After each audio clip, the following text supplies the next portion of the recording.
The underestimation. The Galactic Council sits in their crystal chambers high above the planet Nexus Prime. For 3,000 years, they have maintained peace across 7 star systems. The Council members, tall, graceful beings with pale blue skin and large black eyes, consider themselves the most advanced species in the galaxy. They call themselves the Valaks. Commander Kale stands before the massive holographic display showing Earth, a small blue planet in an unremarkable solar system. The humans living there have just discovered faster-than-light travel. To the Valaks, humans appear primitive and chaotic. They fight among themselves, destroy their environment, and show little regard for order. These creatures are dangerous, Kale announces to the assembled council. They have nuclear weapons and seem eager to use them. They wage wars over resources, territory, and beliefs. If we allow them to spread into space, they will disrupt the peace we have worked so hard to maintain. The Council agrees. Humans must be stopped before they become a threat to galactic civilization. The Valaks have dealt with aggressive species before. Their method is simple and effective. Show overwhelming force, destroy key military targets, and force immediate surrender. Most species submit within days when faced with superior technology. Elder Voss, the oldest member of the Council, reviews human military capabilities on his datapad. They use chemical propulsion for their rockets. Their weapons are crude projectiles and explosives. Their largest ships barely leave their planet's atmosphere. This will be over quickly. The Valaks fleet assembles near the edge of human space. 300 sleek warships, each one capable of destroying a city with a single energy beam. Their shields can deflect any human weapon. Their faster-than-light drives allow them to appear anywhere in the solar system within minutes. Admiral Rix commands the fleet from his flagship, the Destiny. He has conquered 12 worlds for the Council. Each campaign followed the same pattern. Arrive with overwhelming force, destroy key targets, wait for surrender. The conquered species always saw reason once they understood the futility of resistance. Begin Phase 1. Admiral Rix orders. Target their military installations and major population centers. 3 precise strikes should be sufficient to demonstrate our superiority. The fleet moves toward Earth like silent predators. Their stealth technology makes them invisible to human sensors. The first wave of ships positions itself above major human cities: New York, London, Tokyo, Moscow. Energy weapons charge with a low humming sound that vibrates through the ship hulls. On Earth, humans go about their daily lives, unaware that alien eyes watch them from above. Children play in parks while their parents work in offices and factories. Military leaders plan training exercises, never imagining that real war is about to begin. The Valaks have studied human history and psychology. They know humans fear death and value their families above all else. A show of overwhelming power should break their will to fight immediately. No species has ever continued fighting after witnessing Valaks weapons destroy entire city blocks in seconds. Commander Kale reviews the battle plan one final time. Phase 1. Destroy 3 major cities to demonstrate our power. Phase 2. Broadcast surrender terms to all human governments. Phase 3. Accept their submission and establish occupation forces. Total expected duration: 72 hours. The energy weapons reach full charge. Targeting systems lock onto their designated coordinates. In the flagship's command center, dozens of Valaks officers monitor their instruments with calm confidence. They have done this many times before. This is just another primitive species that needs to learn its place in the galactic order. All ships report ready, comes the voice from the communications officer.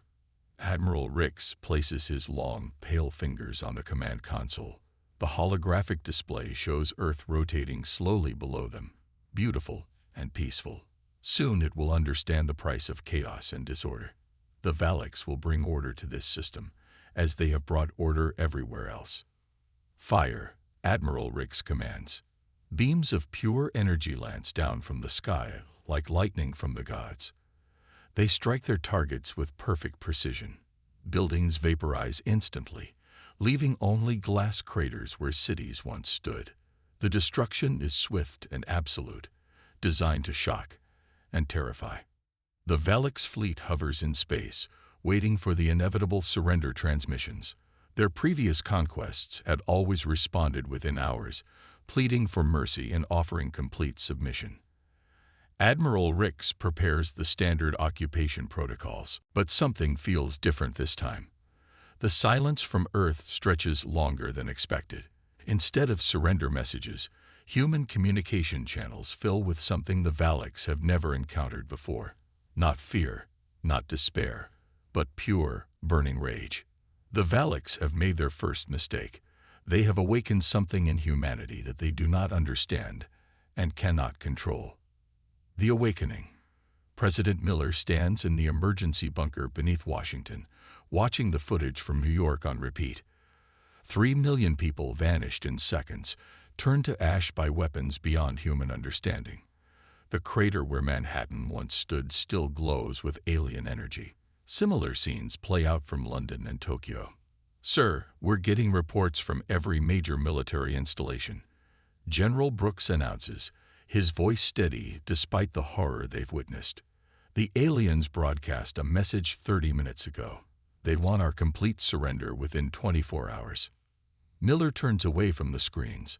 His face shows no fear, only cold determination. What did we tell them? We told them to go to hell, sir. Around the world, humanity's reaction surprises even themselves. Instead of panic and chaos, something deeper awakens. Factory workers report to their shifts early, ready to build weapons. Retired soldiers dust off their uniforms and report to recruitment centers. Scientists abandon their personal projects to work on military applications. Dr. Emma Walsh leads a team at the Pentagon's Advanced Research Division. Before the attack, she studied theoretical physics. Now she studies the residual energy signatures from the alien weapons. Their energy beams operate on principles we can understand. She explains to the assembled military leaders. They're powerful, but they're not magic. If we can understand them, we can fight them. In underground facilities across the globe, humans begin the largest crash engineering program in history. The alien ships remain visible in Earth's orbit, confident in their superiority. They don't realize that every second they wait gives humanity time to adapt. Captain Jake Morrison commands what remains of the Space Force's orbital defense platforms. His small fleet of patrol ships would be laughable against alien technology under normal circumstances. But humans have never been normal when backed into a corner. We can't match their energy weapons, Morrison tells his crew. But we don't need to. We just need to hurt them. Show them that attacking Earth has consequences. The human ships are crude compared to alien technology, but they carry something the aliens haven't encountered. Nuclear weapons modified for space combat. Not the clean energy beams of advanced civilizations, but dirty, brutal fusion bombs designed to cause maximum damage. Morrison's ships accelerate toward the alien fleet using every trick human pilots have learned in decades of combat training. They fly low along Earth's magnetic field to mask their approach. They use debris clouds and solar interference to hide their movements. Most importantly, they accept that this is a suicide mission. Admiral Rix watches the approaching human ships with amusement. Primitive chemical rockets armed with crude nuclear devices. Destroy them before they get within 1,000 kilometers. But the human ships don't behave like other species' military forces. When alien energy beams destroy the lead ship, the others don't retreat. They accelerate harder, pushing their engines beyond safe limits. When another ship explodes, the survivors change course and continue their attack. Sir, they're not following standard tactical doctrine, reports the Valak's weapons officer. They should be retreating to preserve their forces. Then teach them the consequences of poor tactics. Admiral Rix replies. The human ships reach the alien fleet's outer perimeter and detonate their nuclear weapons. The explosions are primitive compared to Valak's energy weapons, but they're messy and unpredictable. Electromagnetic pulses interfere with alien sensors. Radiation clouds force ships to adjust their positions. Most importantly, the human ships damage 3 alien vessels before being destroyed. The damage is minimal by military standards, but psychologically devastating to the Valaks. No conquered species has ever drawn alien blood before. The Valaks have always been untouchable, superior, invincible. Now their ships show scorch marks and hull breaches. Status report. Admiral Rix demands. 3 ships damage, minor casualties. But sir, our stealth technology was compromised during the engagement. The humans now have detailed scans of our ship configurations and energy signatures. On Earth's surface, Dr. Walsh and her team analyze every second of the space battle. The brief engagement revealed more about alien technology than years of theoretical study could provide. She discovers something crucial. The alien shields that deflect energy weapons are vulnerable to physical impact at specific frequencies. They've never fought anyone who used kinetic weapons, Walsh explains to the military briefing. Their shields are designed to stop energy beams, not solid projectiles moving at high velocity. General Brooks nods grimly. How long do we need to build weapons that can exploit this weakness? 72 hours, assuming we can maintain industrial production under alien bombardment. Then we hold for 72 hours, no matter the cost. Across the globe, humanity prepares for the longest 3 days in their history. They don't know if they can win, but they know one thing with absolute certainty. They will make the aliens regret ever finding Earth. The fury unleashed. The second day of bombardment begins at dawn. Alien ships systematically destroy human military bases, government buildings, and infrastructure. Each strike is precise and calculated, designed to break human resistance without destroying the planet's resources. But humanity refuses to break. In the ruins of military installations, soldiers emerge from underground bunkers and continue fighting. When bases are destroyed, they operate from hidden camps in forests and mountains. When communication networks fail, they use old radio equipment and even signal fires to coordinate attacks. General Brooks coordinates the global resistance from a mobile command center that changes location every 6 hours. Status report from all theaters, he demands. European sectors report successful hit-and-run attacks on 3 alien landing parties, comes the reply. Asian Command destroyed 2 alien scout ships using modified surface-to-air missiles. South American forces have gone underground and are preparing guerrilla operations. The aliens expected quick submission after demonstrating their superior firepower. Instead, they face something they've never encountered. A species that becomes more dangerous when cornered. Major Lisa Parker leads a special forces team through the sewers beneath Chicago. Above them, alien ground forces patrol the devastated streets, confident in their control. They don't realize that humans have been fighting in urban environments for centuries. Target acquired, Parker whispers into her radio. An alien patrol moves through what used to be downtown, their energy weapons scanning for human resistance. They wear advanced armor that deflects small arms fire and environmental suits that protect them from chemical weapons.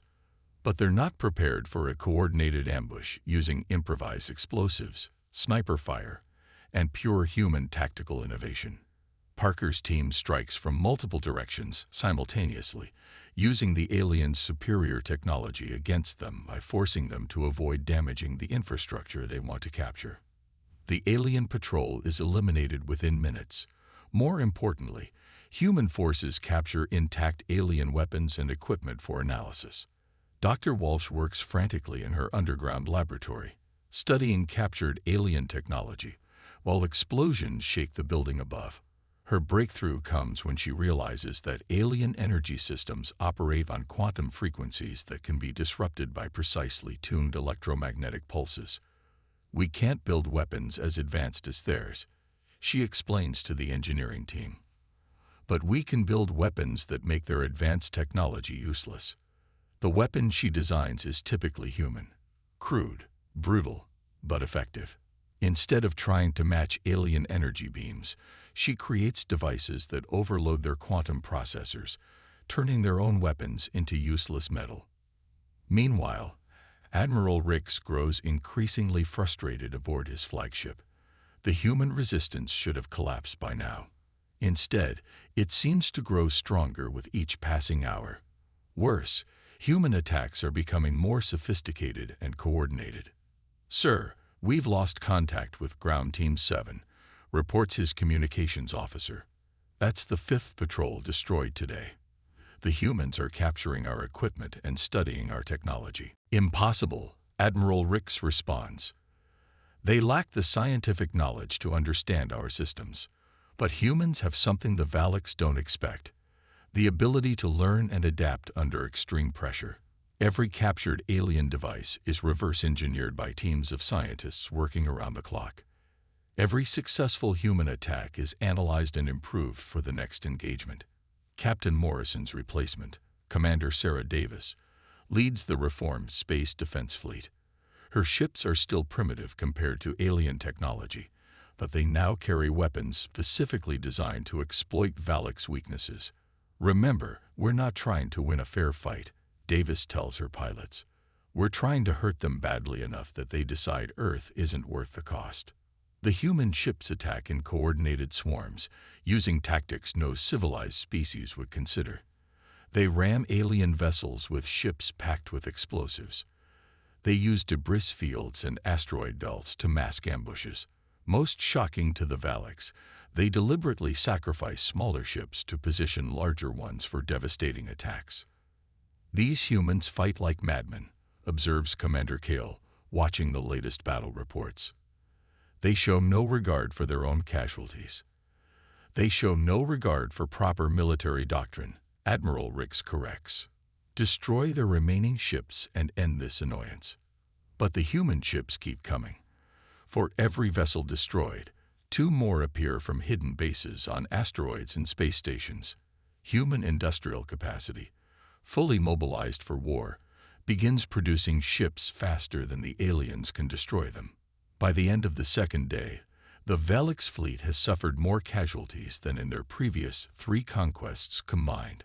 More disturbing, human resistance is becoming more effective with each engagement. They're learning from every battle, adapting their tactics, and improving their weapons. For the first time in their military history, the Valaks begin to question whether this conquest is proceeding according to plan. The panic sets in. On the 3rd day, everything changes. The Valaks wake to discover that human forces have achieved the impossible. They've captured an intact alien warship.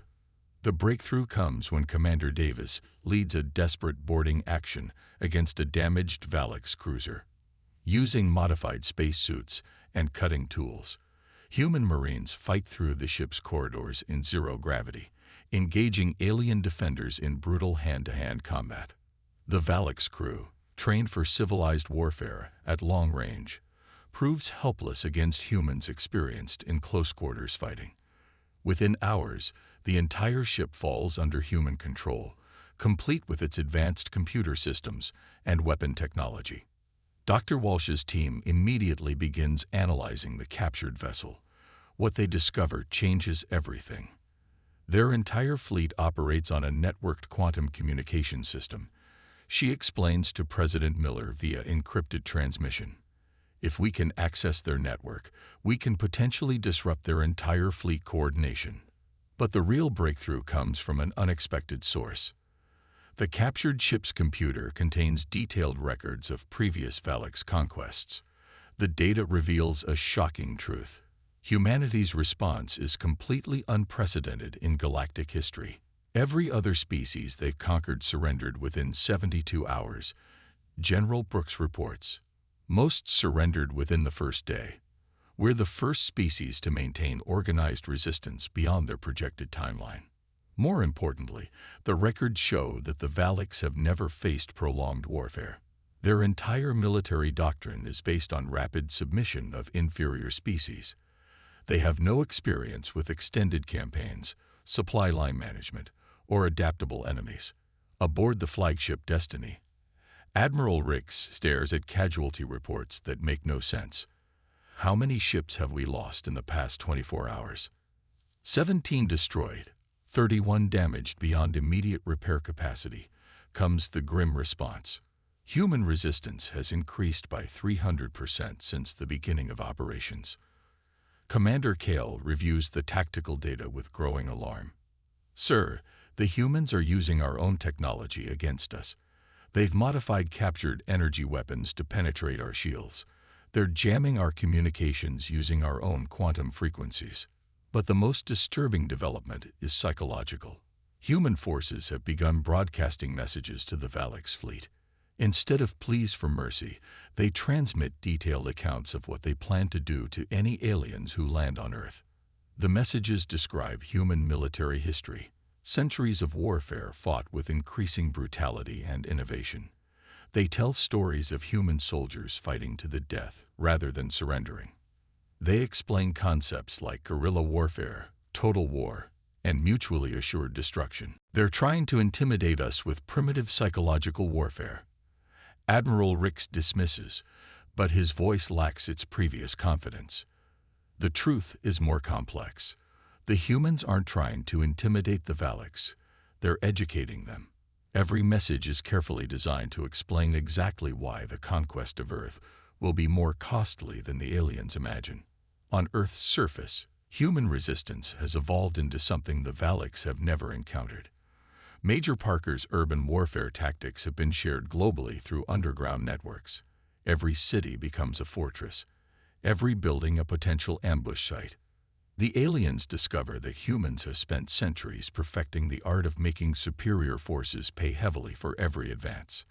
Techniques developed in ancient sieges combine with modern technology to create defensive systems the Valix cannot comprehend.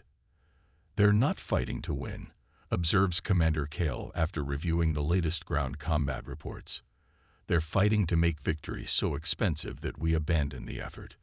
The realization is terrifying to the Valix mind.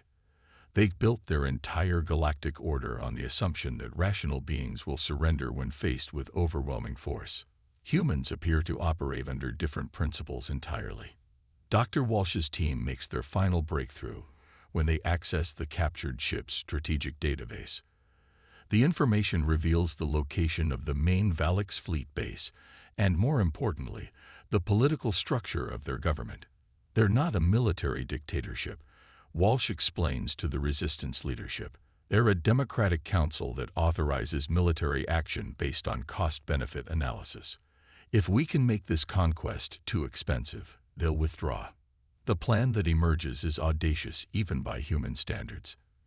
Instead of trying to defeat the alien fleet through direct combat, they'll target the aliens' logistical and political support systems.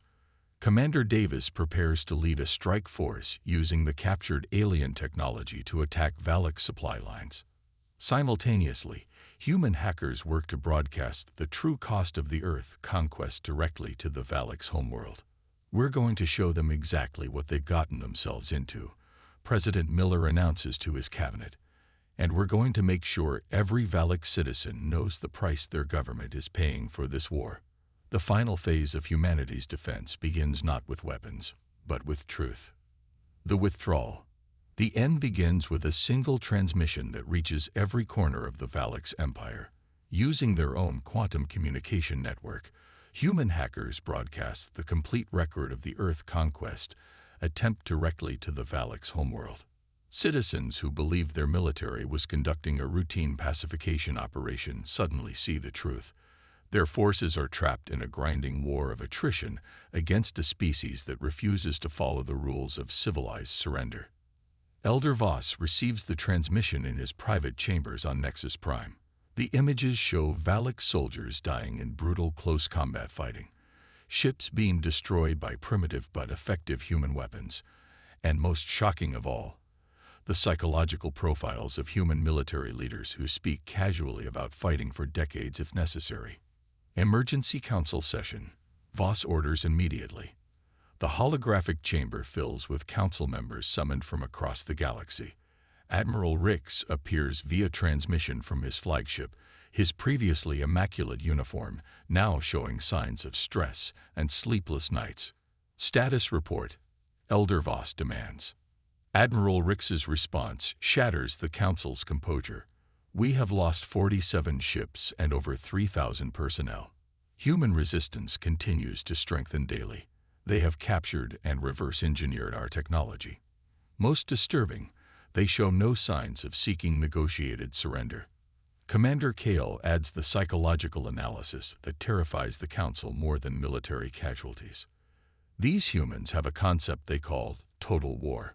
They mobilize their entire civilization for military purposes. Their historical records show conflicts lasting decades, with entire generations born and raised during wartime. The Council members exchange horrified glances. Valak society hasn't experienced extended warfare in millennia. Their military campaigns are brief police actions designed to maintain order. The idea of a conflict lasting years or decades is incomprehensible.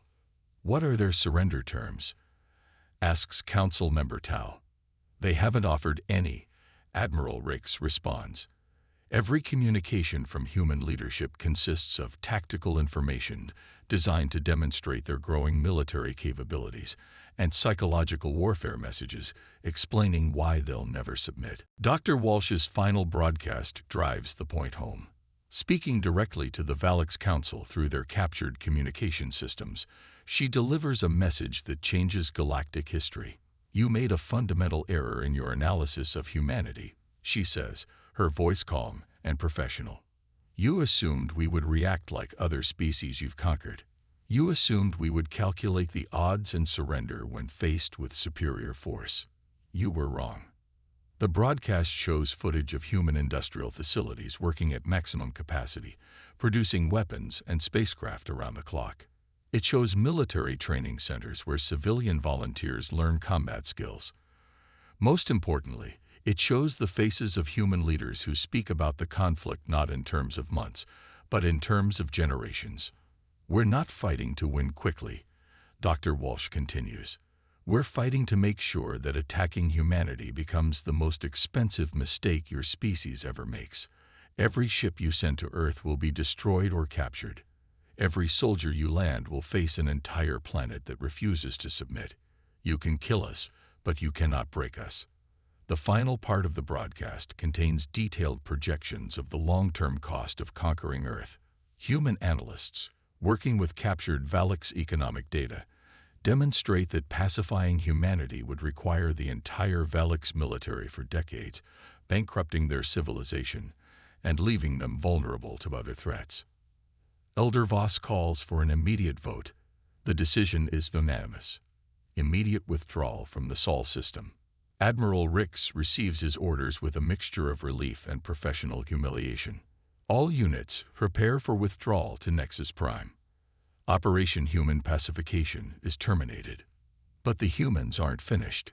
Commander Davis leads her fleet of captured and modified Valak ships in pursuit of the retreating alien forces, not to destroy them, but to ensure they understand the consequences of returning. This is Commander Davis of the Earth Defense Force. She broadcasts to the fleeing Valak's fleet. You are leaving our solar system. That's good for both of us. But understand this. We know where you come from now.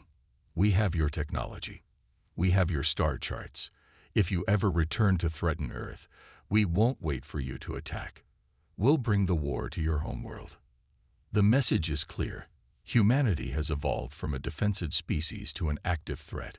The Valaks retreat not just from a failed conquest, but from the realization that they've awakened something far more dangerous than they ever imagined. 6 months later, the Galactic Council issues an unprecedented decree. The Sol system is declared a restricted zone. No Valak ship will enter human space. No contact will be attempted. Humanity is to be left alone to develop as they see fit. The official reason is diplomatic necessity. The true reason is simple fear. The Valaks have learned that some species are too dangerous to conquer, and humanity is at the top of that very short list. Earth remains free, and the galaxy learns to fear the fury of humans who refuse to surrender.